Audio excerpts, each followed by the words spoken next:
Good morning. Today we have Attorney Joseph N. Pankowski Jr., the Chairman of the Commission on Aging, Tony Homecki, the Tax Assessor of Darien, and Kathy Larkin, the Tax Collector, and we're going to learn today how they serve the residents of Darien. Thank you. Well done. There you go. Good morning, all. As noted, my name is Joe Pankowski. I'm the Chairman of the Commission on Aging. As she noted, I got Tony Homecki and Kathy Larkins here to talk. Today's goal is tax deferral, tax abatement, okay? What does Darien offer in terms of these programs for seniors to take advantage of, okay? And be able to be in a position where they might be able to get more money, okay, for your food, for your health care. All of those things can be done if you have extra money in your pocket, obviously, but you've got to apply for the program and get into it. So our goal at the Commission on Aging is advocacy for seniors, making sure that the town and the state does what's necessary for our seniors, but also public information. Hence today's conference. We want to be in a position where you have the opportunity, not only for those here in person, but also thanks to TV 79, to learn about this program. Contact Tony, contact Kathy, find out if you're eligible, and see how it will work for you, because our goal is to have seniors stay in their homes for as long as possible. We all don't want to be in a nursing home if we can avoid it, okay? I sure as heck don't. I've told Annie, just roll me out in my kayak and just roll me over if you're ever thinking about doing this, okay? I'll be glad. I'll understand what the goal is, and I will roll myself right out. But as long as we can stay in our homes, this is what this kind of program will allow us to do, because if you're deferring or getting your taxes abated, you're going to have a longer time in your house because you're not paying those taxes. So without further ado, I'll turn it over to Tony to start. Tony, thanks for being here, and Kathy as well. Thank you, Joe. I can feel Joe's enthusiasm, and I only carry mine from last night's tribute to the University of Connecticut Huskies. My friends up in Greater Hartford, I usually have to tell them that Fairfield County is part of Connecticut. So we do have to remind people quite often. Anyway, Joe, it's a pleasure to be with you again. Usually every year we try to get together and revisit this program.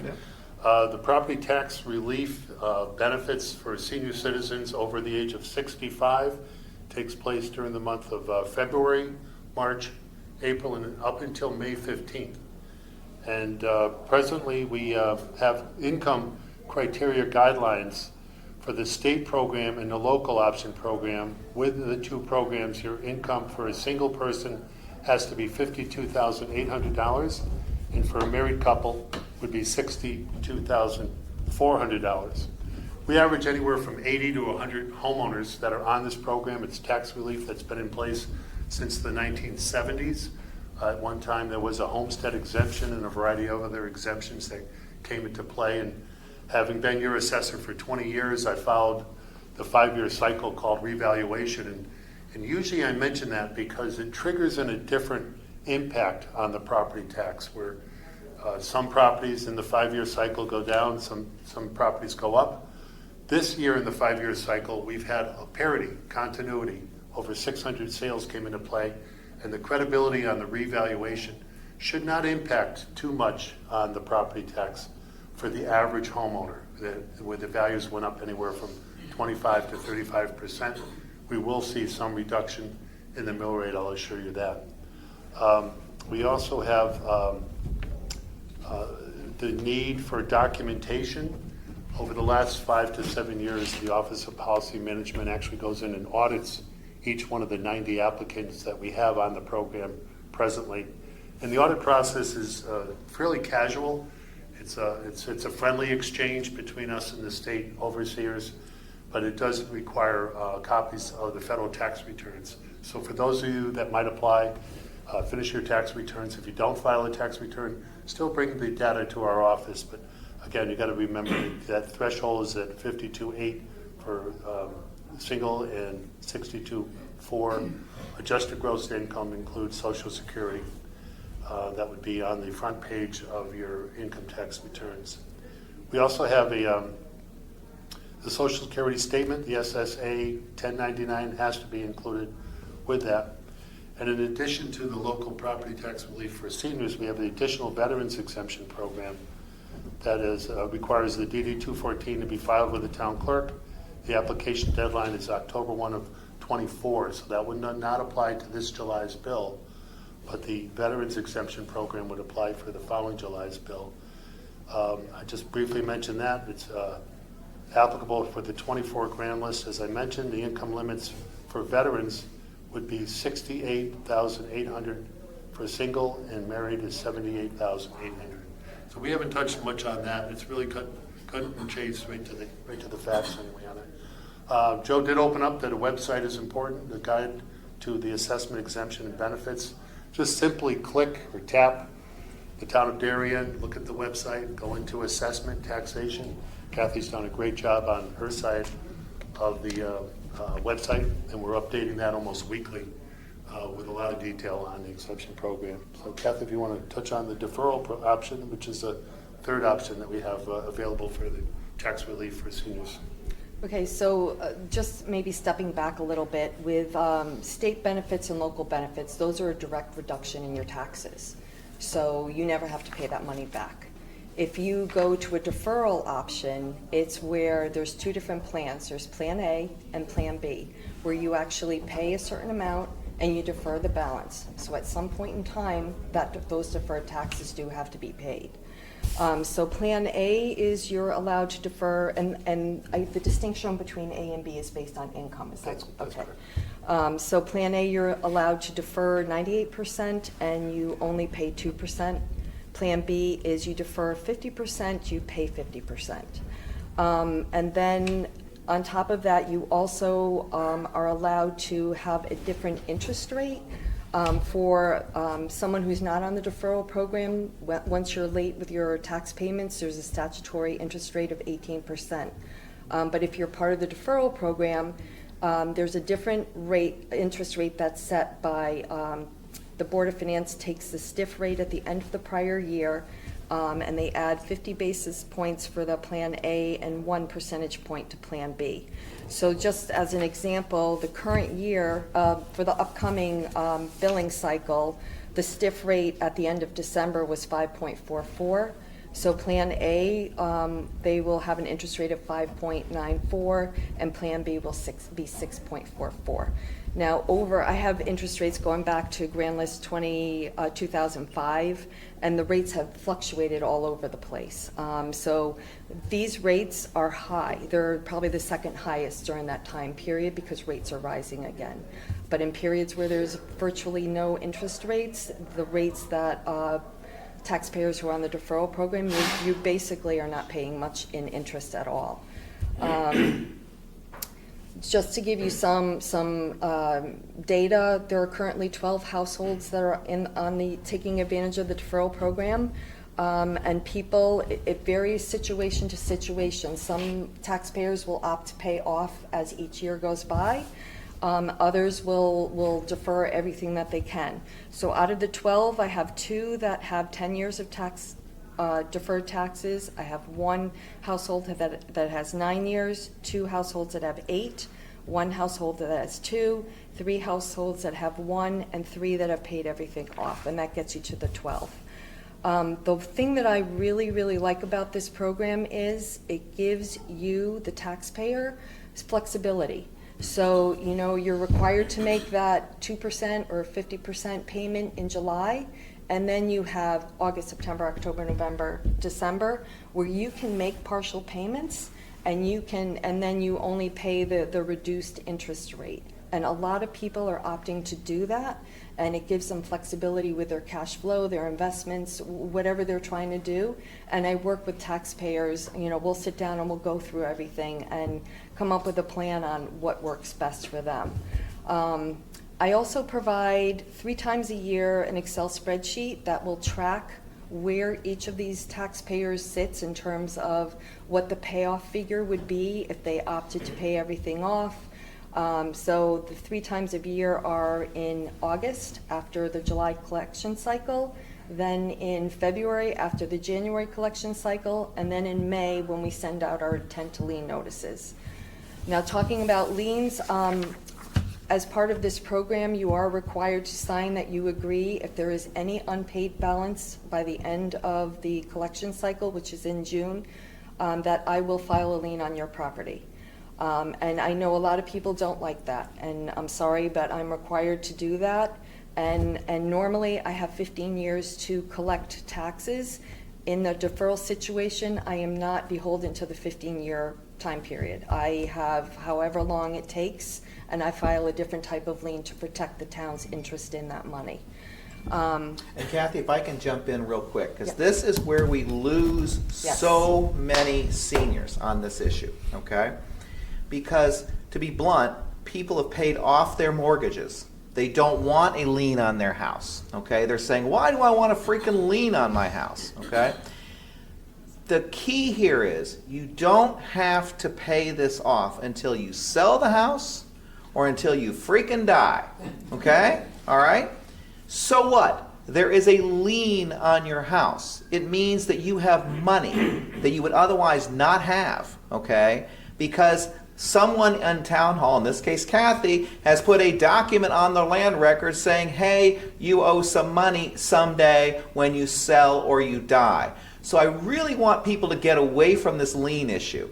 It's a nothing, okay? It's simply saying that the town has its right to collect its money someday, which you've already agreed to. And quite frankly, do you know how many people go up to the town hall to look at people's liens on their tax records and on their properties? Zero! Nobody does, okay? Nobody cares, okay? But at the end of the day, we have to get past this idea that a lien is such a horrible thing. It's not. It's getting money in your pocket, and you're getting a really pretty good interest rate here on just the money you're not paying. So I want to emphasize that. Please get over this lien issue. If you qualify for this thing, this is probably the best thing since sliced bread. I sure as heck wish I qualified for this because I'd gladly be in this program because it's the greatest deal ever, quite frankly, to be able to say, I want to defer my taxes, okay, so I can have money for my health care and my food. So, sorry, Kathy, that's it's my okay. preaching for the day. And to continue on that, a lot of people will ask, well, if you file a lien, is that going to affect my credit? No. There is no correlation between your credit score and a lien being filed on your house. All right? So that's a big question that a lot of people ask. Excuse me? Do they charge interest? Yes. Yeah, but it's a reduced rate. If you're in a situation, you're over 65, you're 70 years old, you have a change in life and financing, and you can't pay your taxes, you're going to be paying Or on- don't want to. or don't want to or can't, but you're paying on 18% interest Correct. as it's accumulating, Right. month to month, day by day, year by year. Pause, take a look back, give Kathy or myself a call, and if your income is under the $82,000 threshold, justified by filing your tax returns, justified by filing your social security statement, we'll get you on the deferral program. At what percent interest approximately? So this upcoming billing cycle, if you're on Plan A, it's 5.94% versus 18, which is a statutory rate. If you're on Plan B, it's 6.44%. And I really encourage anyone who's thinking about it, apply for it. If you don't need it, you have it if you need it, you don't if you don't. And like I said, a lot of people will use this to have the benefit of the lower interest rate and be able to make partial monthly payments and not be stuck with the 18% statutory rate.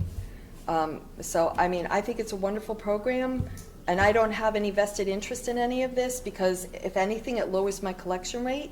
So I would prefer that everybody pay, but like I'm saying, this is a very great form of tax relief, in my opinion. And I'd be on the opposite side. I'd prefer none of you people pay and stay in your homes, okay? Seriously. We as a town of Darien do better when seniors stay in their homes. Why? Do the math. Who are you going to sell it to? A young family. What do they have? Children. Thank you. Where are they going? Thank you. What are we paying for? Thank 70% of you. our taxes. Correct. Okay? So to the extent seniors stay in their homes and can defer their taxes, Joe Pankowski, as a Darien taxpayer, does better. Okay? Personally.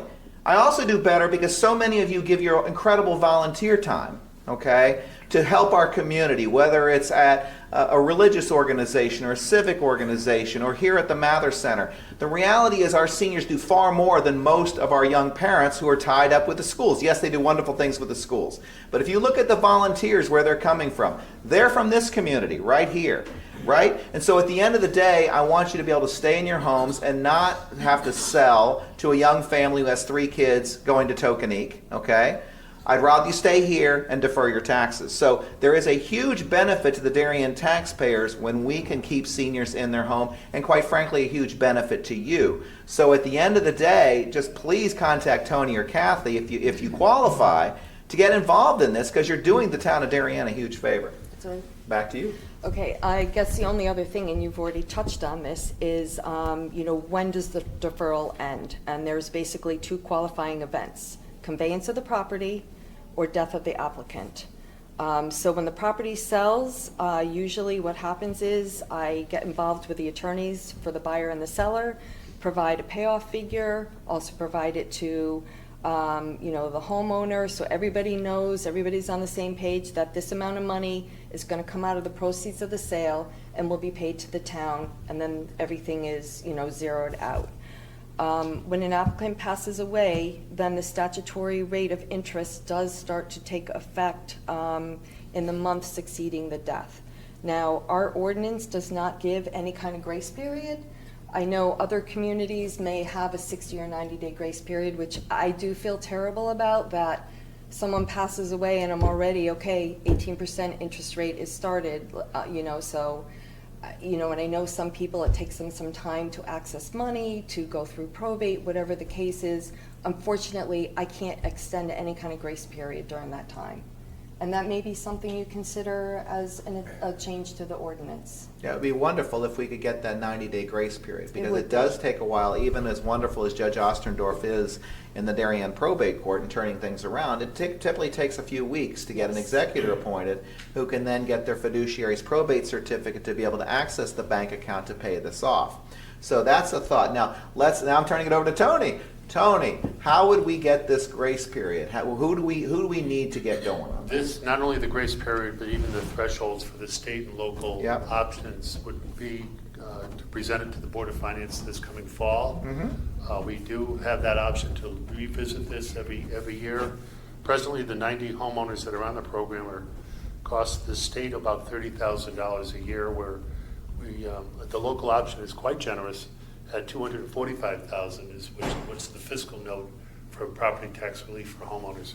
It's a complement, it's a benefit, it's endorsed by the Board of Finance, the RTM, and the Board of Selectmen.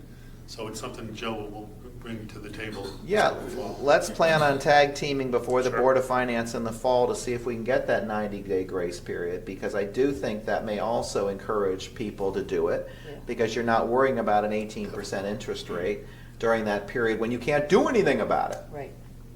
Cool. And All I right, do we- feel terrible. Yeah, it's unfortunate. At the Yeah. same time, if you think about the nature of it, I'd rather have a senior pass away in his or her own home, okay, and then pay a little bit more in money than to have the senior spend the last few months, years in a nursing home because they had to sell their house for taxes. So that's what we're getting down to. So the grace period is something, let's see if we can get the Board of Finance to deal with in the fall. That's a great plan. And nobody in this room is going to die anytime soon anyway. Right. So as a result, we got time to get this done. Okay, so we'll look to do that in the fall. Sure. Cool. Questions, my friends? You've heard it. Peter. I have a couple. Statistics, do you know how many households there are in our town that are 60 years of age or older? Every 2 or 3 years, I'll cross-reference the Registrar of Voters file, which is the only database I'm aware of that has dates of birth. And we will send out anywhere, I think it was 1,100 or 1,200 households that might have had somebody that's a senior for the property tax relief for the, primarily for homeowners, but there's also an option for renters, their file in place. But we need to revisit that. I'll be redoing that soon. Thanks for the reminder. Because it's very obvious. You Sure. said 90 households and 12 households. We know that there's 4,100 of us that are more than 60 years of age or older in this town. And I think it's a big question is getting the word out. Getting the word out. For example, do all of our real estate offices know of this program? Again, to me, it's a way to sell the town. And again, I think so much of it is non-information. My other question is, how do we compare to other towns? Is this something 168 other towns in our state have? There's a variety of local options that were visited by the Board of Finance about 4 or 5 years ago. I think is the last time we presented that to them. Some are a little more generous, some aren't. There was an effort by the legislature to put a cap on property taxes that was in place up to about 15 years ago. Most of those have expired, and I don't think it's been revisited by the legislature in quite a while. But there are some local option programs to extend that. Primarily, the local option threshold. It's a graduated threshold anyway. And the less money you have as income, the more benefit you'll get. So it's a sliding scale up to that 62,400. But again, we don't want to negate the fact that that deferral option is very, very quite a compliment to the town, and that income threshold is 82,400 for a married couple. So, and to get the word out, that's why we're here. Exactly. That's why we're here. We need to do more of these. I agree, Peter. Awesome. But TV 79 makes our reach that much greater. So thanks to Jim Cameron and all the folks there. That's great. Other questions? Yes, ma'am. Mr. Statement, you mentioned veterans benefits. In the state of Connecticut, you have to serve overseas at least one day to become a veteran in the state of Connecticut. So my husband had vision problems. So for 33 years, he served in the National Guard. We're not entitled to any veterans benefits in the state of Connecticut. Mr. Burial. Did he receive a DD 214 honorable discharge? Yes. Okay. Can we talk after the presentation? I want to cross-reference our file and see if you're not getting benefits. Unfortunately, I'm one of those people that had to move out of Darien. Because although you're doing all these wonderful things, taxes is only one item that a senior has to deal with. So having a huge home, okay, where you're only using a bedroom, a bathroom, and a kitchen, and maybe a family room, and then you have to do all the repairs on the rest of the house, and you have to do medical care expenses, a senior sometimes can't continue to live unless you really have this, huge income. And I will now put in a pitch for At Home in Darien, okay? In the last several years especially, we have an amazing organization called At Home in Darien, okay? Which allows you to get rides, which allows you to have discounts in terms of carpenters and electricians and things of that nature. So sadly, this wasn't necessarily... No, that's not my point. My point is you don't have housing for seniors so that they can go into a smaller type home. And the homes you have that are condos, et cetera, are townhouses. And when you get over 65, you really shouldn't go into any place that's not a ranch, unless you have an elevator. I'm totally with you on one floor living, but we do have the Royal, okay, which what? the Royal on the Post Road, which is basically senior housing that is discounted, that was put in about, Peter would have to tell me, 10 years ago at this point? It's been a while. Well, it's been open less than that. Understood, but I'm saying is we are making moves towards that. It's undoubtedly a problem, and that issue for housing is not only for our seniors, but for all of our workers and all of that. Darien is a very expensive place to live. There is I no know, question but about that. The Royale is a government. It's not a Darien project. So you accept people from all over the state of Connecticut, correct? Well, the housing Yes, authority, there's a the long state. waiting list. So there's a long waiting list. There's no question. I'm not saying it's guaranteed. I'm simply saying the town has taken steps. And Okay. I'm not arguing that. The thing is, Yeah. it's not enough. Of course it's not enough. It's never enough. Where you find me a place where there's enough housing in Fairfield John, it's going County. to be another whole presentation. Thank you. That would be a whole other issue. But Let's set you're up a absolutely housing right. You talk to me about food needs, you talk to me about housing needs, way beyond seniors, okay? And I'm a progressive, sorry, for all you political folks. At the end of the day, we don't have enough taxes to do the things we need to do for people. That's the reality, okay? And at the end of the day, though, people want to keep their taxes low. So that is the push and pull nationwide, no question. But Darien, because it's such an expensive place to live, no question in the New York metro area, has it even worse for our seniors, which is why these kinds of programs involving tax deferral, At Home in Darien, for those who can basically make it, I grant you, many can't, but we're trying to make sure as many as we can stay in the town of Darien. Yes, ma'am? I just wanted to say not to digress, but we don't have to worry, we're on family property. Right. But if you pass the affordable dwelling units, that is not subject to the guidelines of having out-of-town people who have never paid anything into the town. That's private property.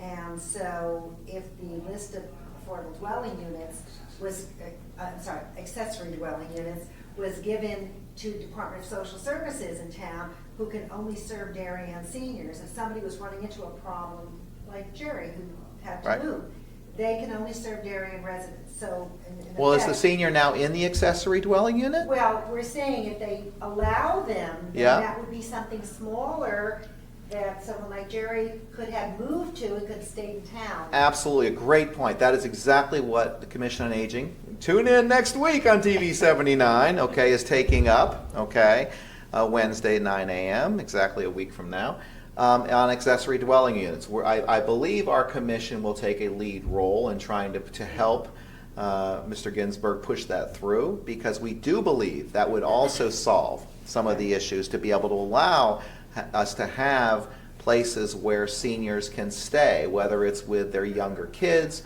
or whether they can figure out ways of working on one floor living, of course, okay? At the end of the day, accessory dwelling units are a huge factor if we can get them through, and of course, that still is a question mark right now. But aren't most of them gonna be above garages? No, I wouldn't say that. What I would say is that you could also have them in basements. Okay. In other words, as long as it matches, and you'll need to talk with Mr. Ginsburg. This is a question for next Wednesday for the Commission on Aging. It's evolving. It's a new statute by last year. I think. Thank you. It's- Exactly. It's all in motion statewide. It's a significant issue. It's good. And there's a lot of pushback against it, that, hey, you're going to reduce people's values of their homes. I don't necessarily want this accessory dwelling unit next to me. So it is going to be a heavy lift. I'm hopeful that it's not a heavy lift in Darien, but there will be pushback, make no mistake. Always is. So, yes, ma'am.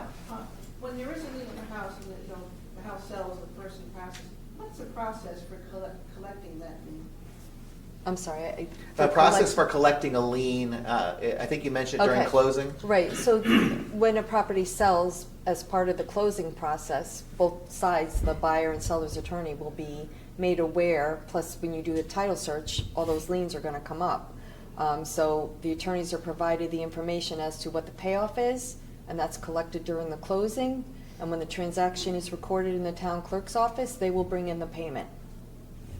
And at death, I can speak to that, okay? That's what I do for a living. At the end of the day, an executor is appointed. They determine what the expenses are of the estate. They're immediately notified, hey, wait a minute, we were involved in this program. Interest is running, whether it's through the grace period or not, where interest is running. So we want to get that paid off sooner rather than later. So one of the first things in an estate is, what are my expenses? What do I have to pay off? And anything that's running an interest rate, you'll want to pay off. I also do, and I don't want to sound like an ambulance chaser, but I do read the obituaries, and when I see someone passed away and there are taxes, outstanding taxes on the property, I do go upstairs to probate. And I do try to find out who the fiduciary is and try to get, so that it's communicated as best as possible. And Kathy, by the way, is doing yeoman's work, because that is very rare. Okay? In other towns, the executor is trying to make sure what these are. The fact that Kathy is notifying Darien Estates of this situation is awesome. Yes, ma'am. Talking of liens, something a little different, but it's, I think, the Blight Commission recently had a household with a lien on it. Where does that money go? Does that go into taxes? Where does that money, No. what is that used for? You know what, that's a great question, and I know it was the first property that sold that had blight fines that were actually paid. I know that money went up to the finance department, and I'm not sure what account it went into, but it does not come through the tax. And the blight fines are completely separate. I don't get involved in any of, I'm not on that committee, I'm not involved in filing liens or assessing fines or any of it. It's completely separate. Okay, I was just curious where. Yeah, I'm kind of curious too. Initially, I thought it was supposed to be like a fund set up to help people in other blight situations, but I'm not sure exactly what's happened with all that. Thank you. Sure. Other questions? Calling once, calling twice. Hearing none. Thank you so much for coming to this presentation. It will be on TV 79. So thank you, and thanks so much to Tony and to Kathy for coming. It really meant a lot to our seniors. Oh, Appreciate great. it. Anytime. Thanks, guys. Thank you. Appreciate it.